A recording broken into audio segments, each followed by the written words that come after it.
você está assistindo ao programa Café com Direito e eu só tenho que lhe dar os parabéns porque você fez uma escolha inteligente. E essa semana, para brindar a sua inteligência, nós escolhemos 2 temas importantes. Isso se eu não estender um pouquinho esses temas, porque eu vou estar com uma pessoa conhecedora de cada um deles aqui, porque trabalha no dia a dia, além de que ele ainda prepara os seus pares sobre esses temas e mantendo-os atualizados. Eu estou falando aqui de Rogério Fernandes, que é contador, e ele vai falar sobre o Simples Nacional e sobre algo que está, assim, impactando muito, até porque ainda está se discutindo muito agora no nosso Senado, que é a desoneração da folha de pagamento. Rogério, seja muito bem-vindo ao programa Café com Direito. Obrigado, Sheila. É sempre um prazer em estar aqui e poder discutir essas questões tributárias tão importantes na vida das empresas.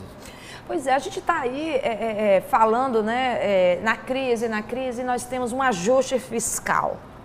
Ninguém melhor do que o contador, né, para dimensionar essa questão. Como é que, eu já dou uma invertida, vamos falar mais, puxar mesmo aqui sobre essa desoneração da folha. Qual foi o objetivo? Quando começou, né, a desoneração? E agora com essa questão do veto, como é que vai ficar? Na realidade, a desoneração da folha, ela veio dentro de uma preocupação do governo, começou em 2011 a vigorar, né, dezembro de 2011, de proporcionar, ou seja, de gerar mais emprego. Nós temos hoje um grande entrave na geração de emprego, que é o custo Brasil, que é a questão tributária sobre a folha de pagamento. Então, a desoneração da folha, no entendimento e no objetivo do governo, era exatamente no pensamento de que, se reduzindo carga tributária sobre a folha, e aí especificamente a contribuição previdenciária que incide sobre a folha de pagamento, o governo conseguiria estimular as empresas a formalizar mais a mão de obra e, com isso, consequentemente, gerar mais empregos. O objetivo, o pensamento do governo estava dentro de uma linha muito coerente, ou seja, realmente a desoneração ela proporcionaria isso. O que aconteceu foi, na minha análise, a desoneração ela veio com uma série de vícios. A primeira situação é uma legislação que foi muito mal elaborada, né? Trazendo dificuldade de implementação. A desoneração ela trouxe alguns segmentos que, na realidade, ao invés de desonerar, passaram a ter uma oneração, uma maior carga tributária. E quando se fala em desoneração, ela veio, eu diria que, de uma forma pela metade, ou seja, tirou uma contribuição que incide sobre a folha de pagamento hoje, que é 20%, né? E criou-se uma contribuição que varia do tipo de atividade de 1 ou 2% sobre o faturamento. Ou seja, essa desoneração, no meu entendimento, ela teria que ser total. Se você está tirando da folha, não tem que cobrar sobre o faturamento, né? E, por conta disso, houveram uma série de questões de legislação mesmo, ou seja, houve perca de validade de medida provisória, que atrapalhou muito o funcionamento. E agora, recentemente, o governo tentou acabar com a desoneração, porque houve aí um estudo que, na realidade, não se obteve o objetivo de aumentar a contratação, ou seja, a formalização do emprego. O governo tenta novamente tirar a desoneração e o Congresso coloca isso e de forma que o objetivo principal não chegou a ser atendido com a desoneração. Então, eu vi que, em princípio, se tivesse sido condicionado, ou seja, levado para os segmentos realmente que geram emprego, a desoneração ela poderia ter trazido um resultado bem melhor para as empresas. E onde errou? O que poderia ainda ser consertado? Porque nós vemos aí agora no Congresso toda uma preocupação, aí a gente vê pessoas, representantes apresentando projetos e propostas, né, para resolver, para ajudar essa questão do reajuste fiscal. É o ICMS, o CPMF que quer voltar, né, outra tributação. O que poderia ser feito, na sua análise, em relação à desoneração da folha para que aumente mesmo, né, a contratação de pessoal? O ponto que eu diria que haveria uma melhoria seria ter criado a desoneração sobre o que afeta efetivamente a folha. Ou seja, hoje nós temos uma contribuição previdenciária que, em termos percentuais, fica em torno de 28,8%, o governo tira 20% dessa contribuição, ainda permite 8,8% sobre a folha de encargo direto para a empresa, mas em contrapartida, ele cria uma contribuição sobre a receita bruta, que é a CPRB, que varia, dependendo da atividade, de 1,5% até 2%. Isso na regra antiga, até agora, 30 de novembro de 2015, né? Que houve a mudança, uma majoração de alíquotas. Então, o que acontece? A gente tem casos lá na empresa que segmentos que estavam na desoneração passaram a pagar mais, porque tinham uma folha pequena e um faturamento grande, alto. Então, essa situação, ela trazia, às vezes, até um aumento de carga tributária. E não era opcional. Não era opcional. E aí eu vejo outra grande situação que, por exemplo, quando se fala em renúncia fiscal, incentivo fiscal, você tem que conceder isso de uma forma opcional. E o governo não, a desoneração não.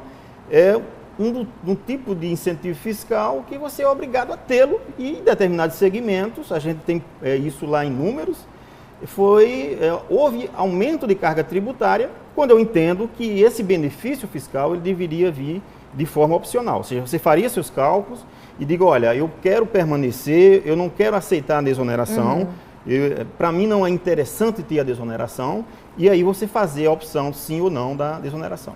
E qual é a situação com essa mudança agora em novembro, como vai ser para alguns setores? O texto foi que teve sofreu mais, né, em relação a isso? Houve um embate, aí a gente acompanhou isso, desde quando o governo encaminhou a medida provisória, o presidente do Senado devolveu, enfim, depois desse embate político dentro do Congresso, conseguiu-se aprovar, que é a Lei 13.161. Essa lei, ela passa a ter vigência a partir de 1º de dezembro de 2015, ou seja, a majoração das alíquotas, mas teve segmento que teve uma majoração de 160%. Uau! Agora, o que é que eu vejo de positivo de agora em diante?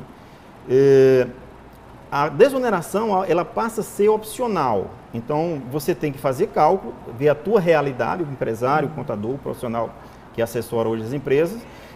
Quem já está na desoneração, o que eu aconselho a fazer seria fazer um levantamento do período que está na desoneração e aí você fazer um cálculo com as novas alíquotas e fazer um comparativo do que eu recolhi com a alíquota de 1% e ela passou para 2% ou 1,5%, e aí ver se projetar isso para o futuro e ver se é interessante permanecer. Então, um ponto positivo que eu vejo hoje é que ela passou a ser opcional. Ótimo. O empresário agora ele vai ter o direito de fazer, olha, eu fiz minhas contas, não é interessante ter a desoneração, então eu não quero a desoneração. Esse é um ponto importante. Agora, da nossa realidade, dos segmentos que a gente trabalha hoje na empresa, Sheila, eu te confesso que um segmento que a gente tem um caso concreto lá, que é o comércio varejista, ele já vinha pagando mais na regra da desoneração e vai pagar muito mais, porque teve uma majoração aí de alíquota de aproximadamente 66%. Então, esse aí, no meu caso concreto lá desse cliente, não tem muita conta a fazer. É sair da desoneração, né? E tocar a vida normalmente.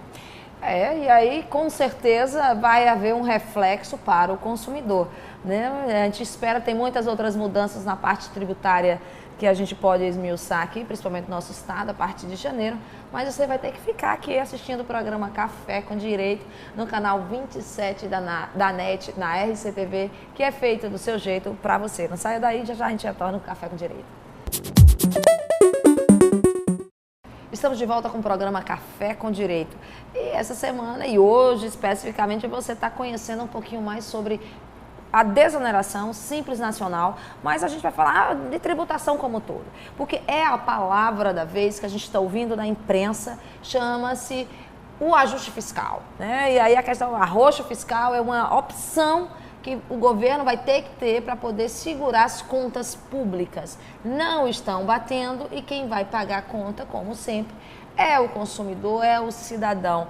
E nosso convidado Rogério está falando sobre, já começou a apertar em relação que o consumidor vai sentir se essa desoneração, mesmo que essa melhora referente à opção que você mencionou no bloco passado, Rogério, se vai começar a valer em dezembro, vai repercutir no preço do produto que vai chegar até o consumidor em janeiro, por exemplo?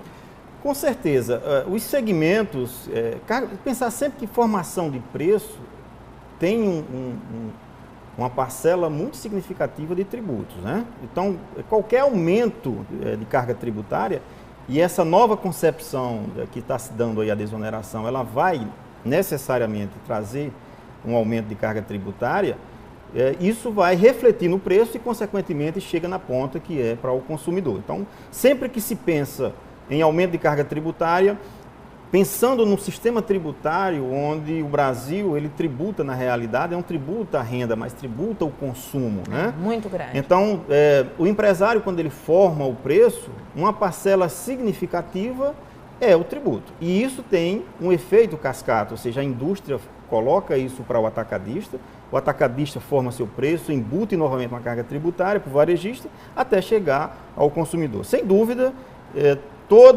todo aumento de carga tributária vai chegar lá no final no consumidor. E aí eu vejo que para alguns segmentos também, no caso específico da indústria, que a desoneração ela trouxe um benefício, isso aí tem que ser reconhecido, ela além dessa questão direta para o produto, o preço do produto, essa majoração de alíquota, ela vai consequentemente também diminuir emprego dentro de um contexto de economia que nós já temos aí hoje, de recessão.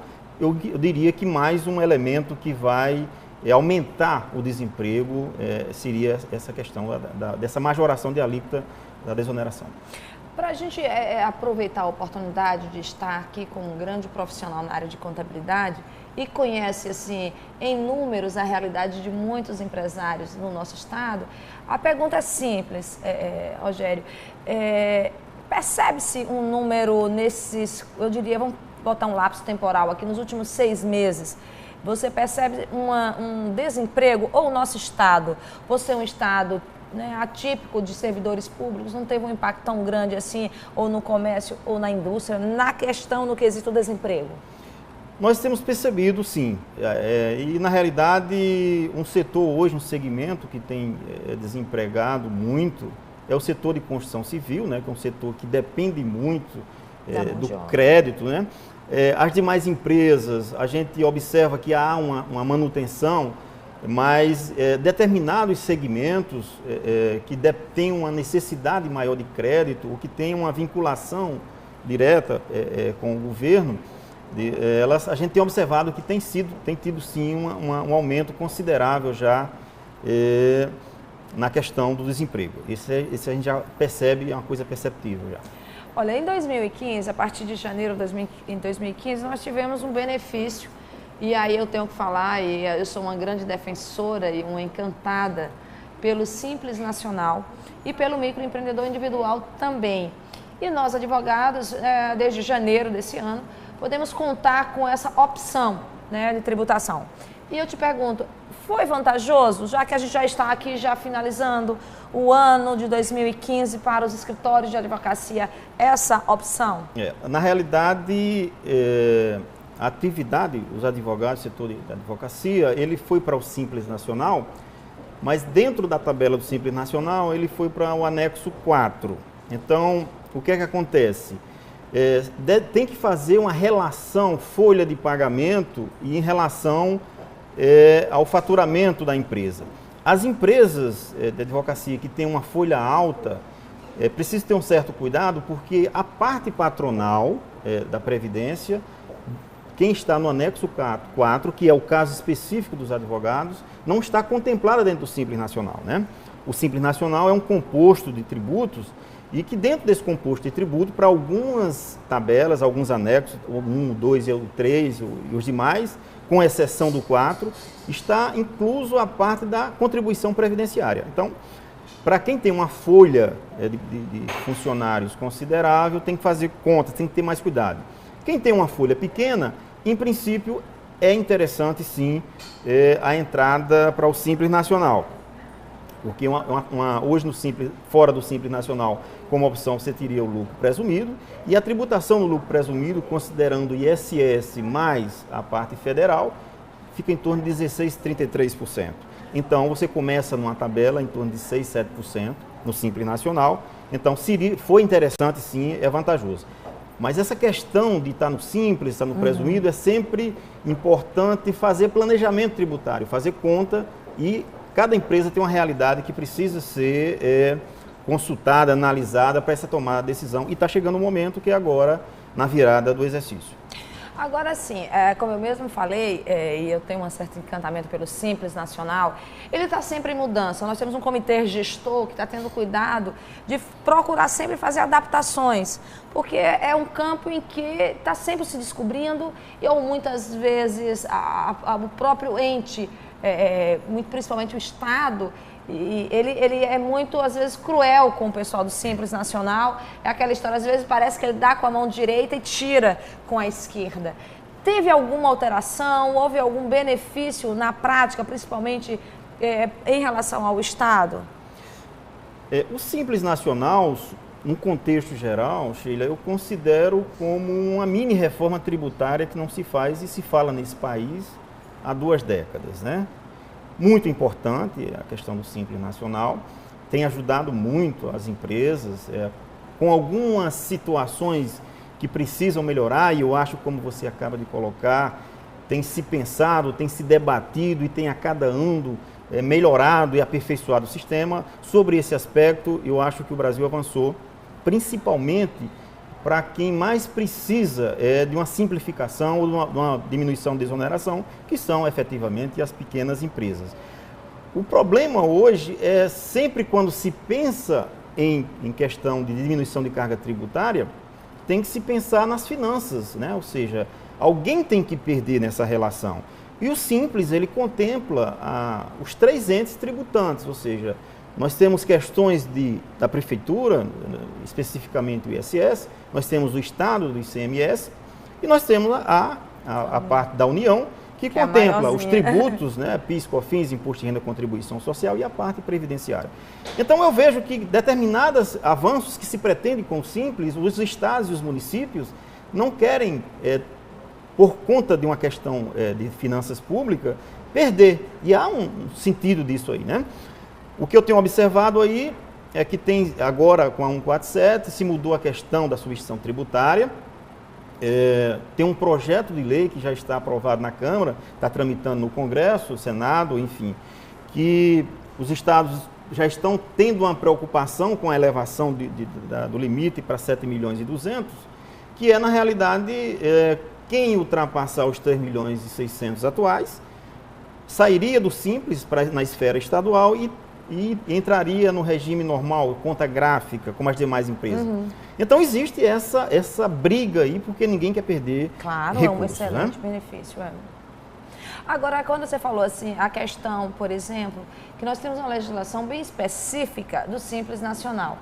E aí vem a grande questão que todo mundo logo no início questionava, que era o diferencial de alíquotas, se entendendo como bis em idem, já que ele pagava ali, né, no boleto todo mês. E nós temos outra questão que aí eu brigo e vou continuar brigando até que isso seja bem esclarecido judicialmente falando, que é a questão de, no momento de um auto de infração, a empresa do Simples Nacional ser tratada de forma especial, conforme o próprio artigo da lei que diz que ela não sairia e teria que, a multa e toda a alíquota teria que ser utilizada, estabelecida dentro dos anexos, né? Porque ela merece o regime, mesmo em autuação, um regime também especial pela condição de ser uma pequena empresa, né? Como é que você vê essa questão na aplicação disso a até curto e longo prazo?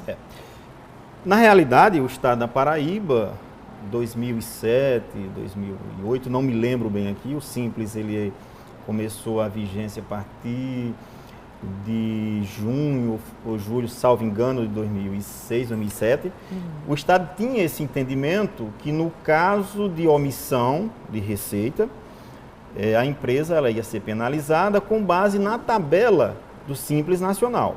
Então, houve uma mudança de entendimento, não existe amparo legal, é uma situação que não está definida legalmente, e o Estado ele aplica a empresa do Simples Nacional que venha a omitir um procedimento de fiscalização no caso de auto de infração, ele aplica a alíquota normal do CMS. Exatamente, retira completamente qualquer benefício e trata como e penaliza como se fosse uma empresa normal. Então, na realidade, existe isso, logicamente, no âmbito administrativo, o procedimento é esse, ou seja, a regra que o Estado utiliza, eu entendo que uma penalidade muito alta, muito severa para as empresas do Simples Nacional. Pois é, mas a gente vai conhecer um pouquinho mais das outras vantagens do Simples Nacional na questão não só da tributação, mas os próprios benefícios, né, do microempreendedor e do Simples. Não saia daí, fique aqui conosco no programa Café com Direito, conhecendo um pouquinho mais da legislação do Simples Nacional. Estamos de volta com o programa Café com Direito, diretamente da SCA Mobiliário Contemporâneo. E o tema é o Simples Nacional, desoneração da folha, e também a gente vai estender um pouquinho para o microempreendedor individual. Como a gente já falou um pouquinho nos blocos passados com o nosso convidado, o Rogério Fernandes, a gente está aqui querendo discutir mais um pouquinho em relação às mudanças vindouras. E vamos acreditar, né, que tem acontecido cada vez mais. Nós temos aí propostas para aumentar, né, a questão do teto, que é para facilitar, como você mesmo mencionou muito bem, não há a reforma, mas acaba sendo uma mini reforma. Se a gente conseguir estender isso aí, já vai ser um benefício. Já conseguimos grandes benefícios no início do ano, né, em relação a tabelas, que a gente tinha algumas categorias que não entravam e passou a integrar esse sistema. E o que é que a gente, Rogério, pode esperar desse novo projeto, o 448? Na realidade, esse projeto, um ponto que eu acho fundamental é exatamente a ampliação do limite, tanto para a microempresa como para a empresa pequeno porte, que a pequena empresa hoje é um faturamento anual de até R$360 mil, está no conceito de microempresa, e a empresa de pequeno porte, 3.600.000. Pelo projeto que já foi aprovado na Câmara e está tramitando no Senado, esse limite passa para 7.200.000 com previsão de vigência a partir de 2017. E a partir de 2018, esse limite dobra novamente e passaria para 14.400.000, sendo que em relação ao ICMS e ao IPI, se mantém o limite de 3.600.000. As empresas que extrapolassem o limite de 3.600.000, elas permanecem no Simples Nacional. Entretanto, para efeito de ICMS e de IPI, elas vão contribuir com as demais empresas. No caso específico do IPI, que tem um sistema de apuração parecido, idêntico ao do ICMS, seria a chamada conta gráfica, ou seja, tomada de crédito e débito, ou seja, elas permaneceriam aí no Simples Nacional para efeito do imposto de renda, contribuição social, PIS e COFINS e a contribuição previdenciária. Ponto de suma importância. E aqui, pela regra aprovada no 448, como você se referiu, os advogados, eles saem do anexo 4 e vão para o anexo 3, ou seja, passa a incluir a contribuição previdenciária, que é aquele questionamento que eu falei agora há pouco para você, que até esse que ano hoje estão no anexo 4 e tem que contribuir por fora do Simples Nacional na questão da Previdência. Então, eu vejo um avanço muito grande nesse sentido, porque entender, Sheila, que o Simples Nacional, com o limite que tem hoje, ele faz com que as empresas fiquem, de certa forma, amarradas em não poder crescer para se ter direito a um benefício fiscal. Ou seja, você limitar a 3.600.000, que é um valor inexpressivo, ou seja, isso cria uma série de situações que a gente vê no dia a dia, de pessoas que constituem outras empresas, que criam situações paralelas, mais dificuldades, enfim. E não é esse o interesse do governo. Volto mais uma vez à questão de que se aumenta limite, vai haver inicialmente uma perca de arrecadação e ninguém quer perder nesse jogo, né? Seja Estado, Prefeitura. Tem uma situação que não se aplica o caso concreto aqui da Paraíba. Mas você considera que a perda é expressiva? Por exemplo, ao aumentar o teto que passa de 3 para 7, abarcaria mais empresas, como você mencionou, se estiver no lucro presumido, passando para o Simples. Você acha que seria uma perda considerável? A Receita estima uma perca de arrecadação aí em torno de 11 bilhões de reais. Eu entendo que a questão ela é momentânea, né? Mas eu entendo que se você consegue aliviar a carga tributária, naturalmente o empresário ele vai ter uma preocupação de se formalizar. A grande ideia do Simples é essa daí, né? Ou seja, o risco tributário hoje de você sonegar é muito alto, as penalidades são muito altas. Então, se você tem uma carga tributária razoável, ninguém quer correr esse risco. Essa é a grande realidade. Reinveste dentro da própria empresa. Então, às vezes, o empresário, a questão da sonegação é uma questão de sobrevivência, por uma alta carga tributária. Então, em princípio, você pode ter, numa fase inicial, uma perca de arrecadação, que a Receita estima aí de 11 bilhões de reais, e daí uma certa resistência, né? Já foi... Nessa fase em que eles já vai para 2017, 2018, mas eu creio que isso seja uma coisa passageira e em curtíssimo prazo, o aumento da arrecadação vai ser natural, porque as pessoas querem crescer. Quem não quer crescer, né? Na realidade, o empresário hoje, a ideia é crescer, ou seja, você não pode pensar em abrir um empreendimento e ficar limitado a um faturamento de 3 milhões e 600 para ter direito a um benefício fiscal. Então, vejo que é uma questão momentânea, que ninguém quer perder, mas que no curto e longo prazo se reverte totalmente e não vejo aí essa perca tão expressiva para o governo. Agora, né, vamos falar só um pouquinho aí, que sobra um tempo, para o microempreendedor individual. Né? A questão mais importante envolvendo o microempreendedor individual são as dúvidas referentes à contribuição previdenciária, que está embutido naquele valor que ele paga mensalmente. Como é esse benefício? O que é que o empreendedor individual, o microempreendedor individual, ele tem de direito nesse benefício? Eu considero o microempreendedor individual um grande avanço na tentativa do governo de legalizar e tirar uma série de trabalhadores da informalidade.